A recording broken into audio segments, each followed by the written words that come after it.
Oke, Assalamualaikum warahmatullahi wabarakatuh. Jadi ini merupakan pembelajaran kita mengenai materi pencemaran lingkungan. Oke, nah tujuan belajar kita di bab ini yaitu agar kamu dapat tahu apa itu zat pencemar lingkungan gitu ya. Agar kamu tahu jenis-jenis pencemaran lingkungan itu apa aja dan kamu paham mengenai perbedaan apa sih itu limbah biodegradable dan limbah non biodegradable. Dan terakhir ketika kamu sudah belajar pelajaran ini kamu mampu untuk menerapkan konsep pembelajaran untuk tidak ikut serta dalam mencemari lingkungan. Seperti itu ya, Nak. Nah, jadi kita bahas dari pengertian apa sih itu zat pencemar, apa sih itu yang dinamakan dengan polutan. Jadi kalau kita bahas mengenai zat pencemar atau polutan merupakan akumulasi suatu zat yang tidak diinginkan di suatu tempat. Jadi ini akumulasi itu pun saya juga nggak tahu itu apa. Jadi akumulasi itu merupakan kumpulan zat yang tidak diinginkan di suatu tempat. Ketika suatu zat tidak diinginkan di suatu tempat, dia disebut dengan polutan atau zat pencemar. Nah, polutan atau zat pencemar tadi dapat menyebabkan polusi. Apa itu polusi? Polusi adalah pencemaran lingkungan. Nah, gitu ya, Nak. Nah, jadi si polutan dan zat pencemar ini ternyata dibedakan atas berdasarkan sifat dan berdasarkan wujud. Nah, kita bahas dulu berdasarkan sifatnya. Nah, berdasarkan sifatnya, dia ada yang bersifat biodegradable. Nah, ini dia, bersifat biodegradable. Nih, Umi garis bawahi. Apa itu sifat biodegradable? Ingat, nak, biodegradable berasal dari kata bio. Apa artinya bio? Bio berarti makhluk hidup, yaitu polutan atau zat pencemar yang dapat diurai oleh makhluk hidup. Makhluk hidupnya itu siapa, Umi? Makhluk hidup pengurai. Seperti apa? Bakteri, virus, jamur, kemudian cacing, itu merupakan makhluk hidup pengurai, belatung. Nah, apa aja itu limbah-limbah yang dapat diurai oleh makhluk hidup tersebut? Ya, pastinya limbah rumah tangga. Limbah-limbah rumah tangga itu contohnya apa, Umi? Sisa-sisa makanan, terus itu feses, kertas, kayu, dan hasil-hasil pertanian. Misalnya jagung-jagungnya udah mati, udah busuk, itu bisa disebut dengan polutan biodegradable. Dan yang kedua ada non biodegradable. Non artinya tidak. Artinya polutan yang tidak dapat diurai oleh makhluk hidup. Jadi dia dapat diurai oleh apa, Mi? Kadang dia tidak dapat diurai dengan zat kimia, ada juga harus dengan zat kimia. Tapi untuk makhluk hidup dia nggak bisa.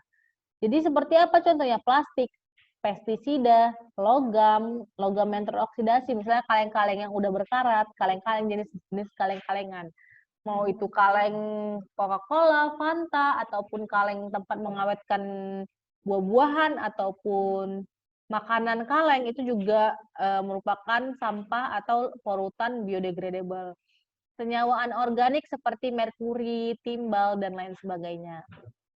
Nah, itu dia berdasarkan sifat. Jadi, terbagi atas yang biodegradable dan non-biodegradable.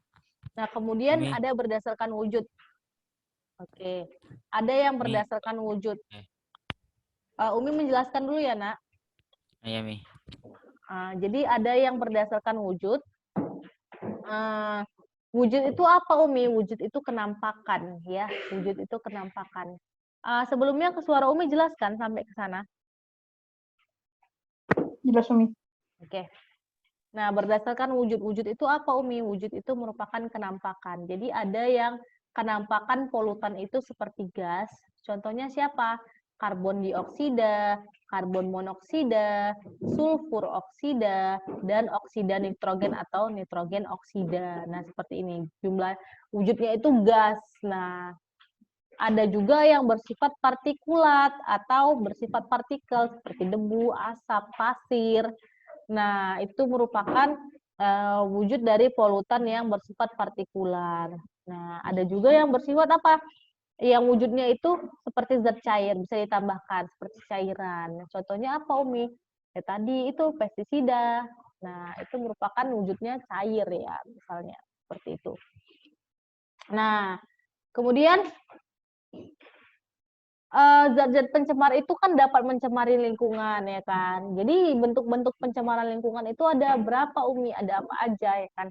Jadi berdasarkan jenis-jenis pencemaran lingkungan itu ada 4. Nah, apa itu? Yang pertama adalah pencemaran udara. Kalau pencemaran udara pasti ini di udaranya yang tercemar atau udaranya itu mengalami terdapat benda-benda yang tidak diinginkan oleh lingkungan.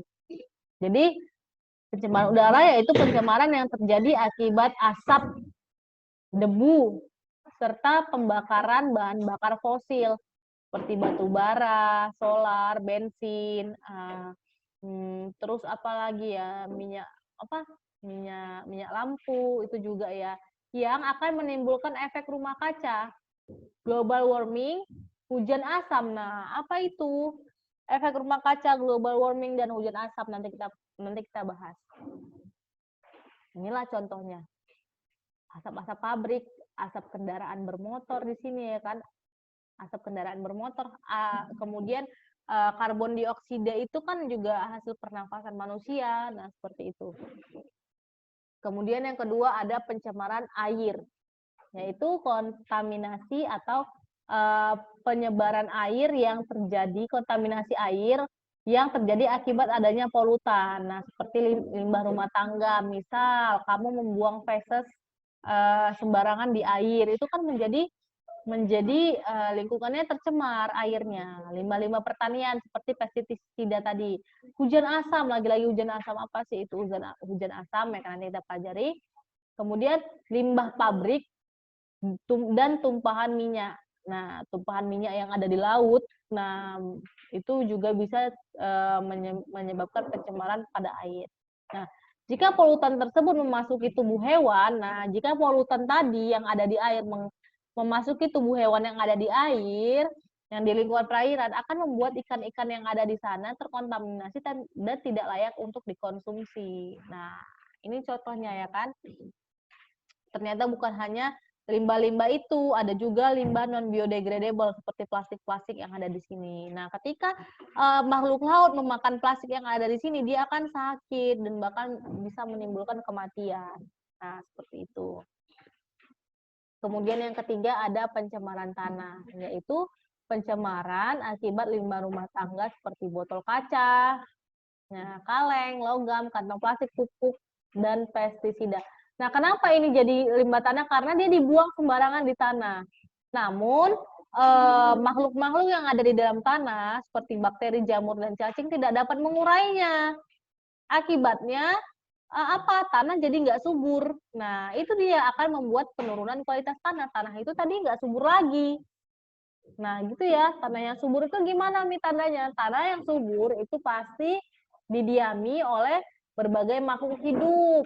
Nah, gitu dia. Dia tidak terdapat limbah-limbah yang non biodegradable. Nah, seperti itu. Nah, inilah contohnya ya kan, sampah dibuang sembarangan. Dia. Nah, kemudian yang keempat terakhir, ada pencemaran suara. Nah, ternyata suara yang sangat kuat, sangat keras sehingga menyakiti dan mengganggu kehidupan kamu itu merupakan bentuk dari pencemaran suara gitu ya, Nak. Nah, jadi pencemaran suara itu apa, Umi? Yaitu bunyi atau suara yang dikeluarkan oleh suatu benda atau yang dikeluarkan oleh suatu benda dan dikeluarkan dengan suara yang sangat keras sehingga dapat mengganggu lingkungan atau makhluk hidup yang tinggal di lingkungan tersebut, merupakan itu pengertian dari pencemaran suara. Nah, jadi tingkat kebisingan yang tinggi ini dapat mengganggu lingkungan sehingga menjadi pencemaran suara. Jika pencemaran suara dialami terus-menerus oleh suatu makhluk, maka akan membuat makhluk itu terganggu dan dapat sakit.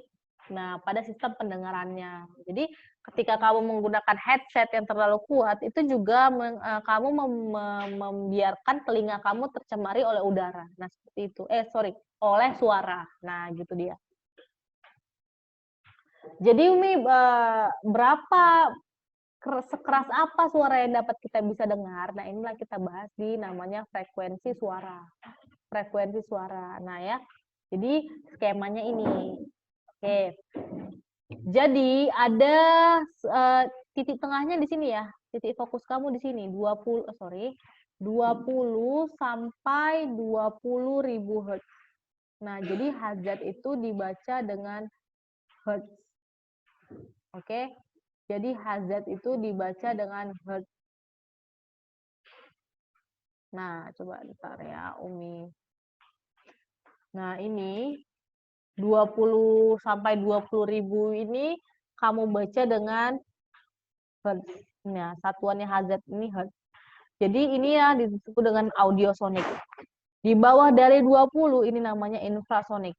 Di atas dari 20.000 ini namanya ultrasonik. Nah, jadi Umi yang mana yang dapat kita dengar? Nah, yang kita dapat dengar adalah kisaran suara 20 sampai 20.000 Hz.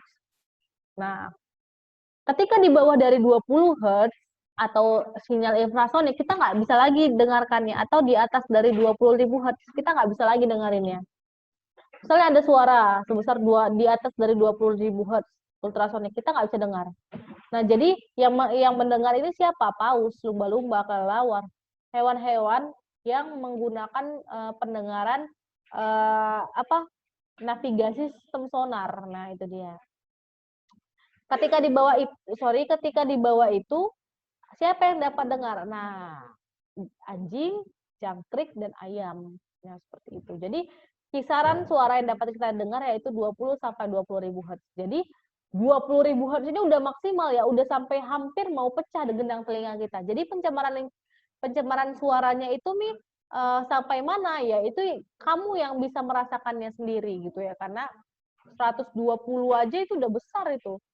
Nah, gitu. Oke. Jadi contoh yang besar-besar suaranya itu yang dapat membuat pencemaran udara, contohnya seperti suara pesawat terbang, suara bom, nah seperti itu ya. Oke. Nah, kita lanjut. Nah, tadi kan kita udah bicara tuh tentang efek rumah kaca, kita udah bicara. Sebenarnya efek rumah kaca itu gimana sih mekanismenya? Nah, seperti ini. Ini Umi tampilkan gambar ya. Nah, ada gambar ya, Kak. Ini bumi nih. Nah, ini bumi, yang hijau-hijau ini bumi, yang hijau-hijau ini bumi ya, yang sini bumi. Nah, di sini ini yang biru-biru ini apa? Ini atmosfer bumi. Nah, ini dia, ini atmosfer bumi ya kan. Yang biru ini atmosfer bumi. Nah, di atmosfer bumi ini kan ada awan ya, karena ada awan. Nah, sekarang nih bumi sumber energi terbesar bumi siapa? Matahari. Ya kan, karena matahari merupakan sumber energi, artinya bumi menyerap sinar matahari. Nah, diserap masuk sinar matahari ke bumi. Sep, sep, kita panahnya kan. Nah, masuk sinar matahari ke bumi. Namun sekarang bumi itu udah tercemar, ya kan? Karena apa, Umi? Karena hutan dibakar. Oke. Hutan dibakar di gambar ini menyebabkan naiknya kadar CO2. CO2 ini kan zat pencemar udara. CO2 naik ke atas karena dia kan gas, naik ke atas. Ngumpul dia di sini, ngumpul dia di bawah, dia mengumpul di garis yang putih ini, di bawah dari atmosfer. Nah, ngumpul ya di sini. Oke. Kemudian juga pohon ditebang menyebabkan apa? CO2 juga makin banyak. Nah, ngumpul juga dia naik ke atas. Ya kan? Naik ke atas CO2-nya. Oke. Nah, ya kan? Nah, mobil menghasilkan gas apa? Mobil menghasilkan gas karbon monoksida atau CO2. CO aja. Karbon monoksida, CO aja. Nah, CO ini juga nanti naik juga, Umi, dia ke atas, naik dia ke atas bersama dengan si CO2 tadi, naik dia ke putih-putih ini. Nah, naik dia ya kan. Di sini aja nggak sampai ke hijau, ke biru. Nah, kemudian apalagi? Nah, asap pabrik ya kan. Asap pabrik menghasilkan gas apa? Lagi-lagi CO2 ditambah dengan SO2, si sulfat ya kan, naik lagi dia ke atas bersama dengan mereka. Nah, kayak yang putih-putih kelewatan Umi.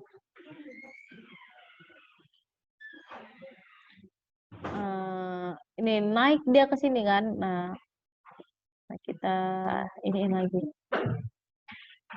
Oke, ya kan? Naik dia ke sini, naik dia ke putih-putih ini. Nah, naik dia ke sini. Ya kan? Dia nggak sampai sini, nggak sampai sini. Nah, kemudian apa lagi? Ada metana ternyata. Ini metana ya kan? Metana. Metana juga ini gas ya. Naik ke sini. Nah, gas-gas ini tadi, metana, CO, karbon monoksida, CO2, SO2, ini dia melapisi atmosfer bumi. Nah, melapisi atmosfer bumi ya kan. Nah, lumrahnya ketika cahaya matahari masuk ke bumi diserap, dia keluar lagi, nak. Tapi karena dia cahaya matahari ditutupi oleh gas-gas rumah kaca, mereka menimbulkan efek rumah kaca. Itu apa efek rumah kaca? Ini dia, efek pantulan. Efek pantulannya. Coba Umi fokuskan ke gambar aja ya. Hapus dulu semua. Dia menyebabkan efek pantulan. Nah, seperti itu. Mana dia itu? Efek pantulannya Umi ini dia. Terpantul cahaya matahari. Tep, tep. Balik lagi ke bumi. Ya kan? Balik lagi ke bumi. Balik lagi. Panas matahari itu ke bumi. Nggak bisa dikeluarkan bumi. Akibatnya apa? Nah, H2O juga ya. Akibatnya apa? Bumi jadi panas secara keseluruhan. Itulah yang disebut dengan global warming. Global warming yaitu pemanasan bumi secara global atau secara keseluruhan. Nah, ketika terjadi global warming ya kan. Nah, apa yang terjadi selanjutnya? Loh, jadi kan di bagian bumi paling ujung-ujung kutub utara dan kutub selatan itu kan mengalami itu kan ada es. Nah, esnya ternyata ketika bumi kan kalau makan es krim kan mencair kan kena panas. Esnya itu mencair. Nah, sehingga apa yang terjadi? Volume air laut meningkat. Terus nih masalahnya kalau volume air laut meningkat apa? Ya, jadi menyebabkan banjir. Air laut masuk ke darat jadi menyebabkan banjir. Nah, ketika terjadi hujan, nah hujan kan berasal dari awan ini kan, turunlah hujan. Nah, hujan tadi di bawah ini kan gas-gas rumah kaca nih ya kan. Ketika hujannya itu bersama gas-gas rumah kaca turun ke bumi. Nah, air hujan yang bersama gas-gas rumah kaca itulah yang disebut dengan hujan asam, nak. Nah, hujan asam ini dapat merusak yang namanya kesehatan tubuh manusia. Nah, itulah makanya kenapa kamu nggak boleh keluar rumah ketika hujan panas. Nah, itu seperti itu. Itu dia. Nah, bagaimana dengan ini gas yang satu ini, Umi? Oke. Bagaimana dengan gas satu ini, CFC? Ini belum Umi bahas. Apa itu CFC? CFC merupakan klorofluorkarbon. Nah, ini dapat kamu baca di buku. Nah, apa itu gas CFC? Gas fluorine. C-nya ini klorin, F-nya ini fluorin, C-nya lagi karbon. Nah, jadi gas ini menyebabkan efek rumah kaca enggak? No. Jadi kenapa ada di gambar ini, Gas CFC tidak menyebabkan efek rumah kaca. Melainkan dia menyebabkan apa? Bolongnya lapisan ozon yang dapat menyebabkan kanker kulit akibat paparan sinar UV. Nah, jadi memang CFC ini tidak menyebabkan efek rumah kaca, tapi ketika lapisan ozon kita udah bolong, lapisan ozon di atmosfer udah bolong, nah matahari yang masuk itu tidak tersaring lagi, jadi dia sinarnya langsung sinar jahat, sinar UV. Nah, inilah yang dapat menyebabkan masalah juga, yaitu kanker kulit akibat sinar UV tadi. Nah, itu dia. Jadi efek rumah kaca ini dampaknya banyak ya, nak. Bisa global warming, banjir karena es di kutub mencair, kemudian hujan asam, banyak ya. Nah, itu dia. Jadi gimana solusinya nanti kita bahas. Kemudian kita bahas limbah. Oke, kalau kita bahas dulu, kalian mau juga bahas solusinya. Solusinya apa, Umi? Ya kita kurangilah penggunaan asap-asap gas-gas yang menimbulkan efek rumah kaca tadi. Nah, sekarang terakhir kita bahas mengenai limbah. Oke, apa itu limbah, Umi? Limbah merupakan buangan yang dihasilkan dari suatu proses produksi atau proses pembuatan suatu bahan atau barang, baik industri maupun domestik. Ya kan, industri itu contohnya pabrik, domestik itu rumah tangga. Nah, sama seperti polutan, limbah ini juga terbagi menjadi limbah yang biodegradable atau yang dapat diurai secara alami oleh dekomposer, dan limbah yang non biodegradable, yaitu limbah yang tidak dapat. Nah, ini Umi salah ya. Ini Umi salah salah buat ya. Ini tidak dapat diurai secara alami. Nah, jadi ini tidak dapat. Tidak ya. Umi buat ini tandanya negatif, tidak dapat diurai secara alami oleh makhluk hidup gitu ya, Nak. Nah, limbah itu contohnya yang mana? Yang tidak dapat diurai secara alami. Contohnya inilah, kaleng tadi, kaleng plastik, kaca ya kan. Nah, yang dapat diurai, nah contohnya ini limbah-limbah rumah tangga, sampah dari rumah tangga. Nah, itu dia. Nah, terus nih solusinya apa? Kalau limbah ini udah menumpuk banyak gitu kan, solusinya ya ini dia. Kita reduce, reuse, dan recycle. Solusinya kita reduce, reuse, dan recycle, yaitu 3R. Apa itu, Mi? Reduce, artinya mengurangi. Mengurangi penggunaan barang yang tidak terpakai. Jadi kamu kalau misalnya ada baju-baju yang tidak terpakai, barang-barang yang tidak terpakai, silahkan kamu buang. Nah, buangnya kemana, Umi? Ke tempat pembuangan yang baik. Nah, yang bakal nantinya diolah gitu. Kamu sumbangkan. Itu namanya salah satu bentuk reduce. Kemudian ada reuse, menggunakan kembali barang secara berulang. Misal kamu lebih memilih menggunakan botol minum daripada kamu membeli aqua. Kamu membeli aqua. Aqua itu kan sampahnya itu kan limbahnya plastik kan. Bagusan kamu bawa air dari rumah dengan botol yang bisa kamu isi ulang. Nah, itu bentuk dari reuse. Dan yang terakhir ada recycle, yaitu mendaur ulang limbah sampah. Jadi sampah yang udah dibuang kemudian diambil, atau kamu nggak mau buang sampah, tapi kamu buat sesuatu yang baru, beda fungsinya dari fungsi aslinya, itu namanya recycle. Misal kamu kotak sepatu ya kan, itu kamu recycle jadi kotak tisu, oke, boleh, fungsinya udah beda ya kan, itu namanya salah satu bentuk recycle. Tapi kalau kamu pakai lagi kotak sepatu itu untuk menyimpan sepatu yang lain, itu namanya bukan recycle, tapi itu namanya reuse, udah digunakan ulang kembali. Tapi kalau kamu daur ulang, kamu ubah bentuknya dan fungsinya menjadi sesuatu yang baru, itu namanya daur ulang. Misal kamu punya kain tidak terpakai, kamu jahit jadinya kaset kaki, atau kamu jadikan yang namanya bantal, itu namanya daur ulang atau recycle. Nah, itu solusi-solusi yang dapat kita lakukan untuk dapat mengurangi atau dapat mengurangi yang namanya efek dari pencemaran lingkungan. Nah, jadi ini aja penjelasan dari Umi untuk materi kita hari ini, oke? Nah,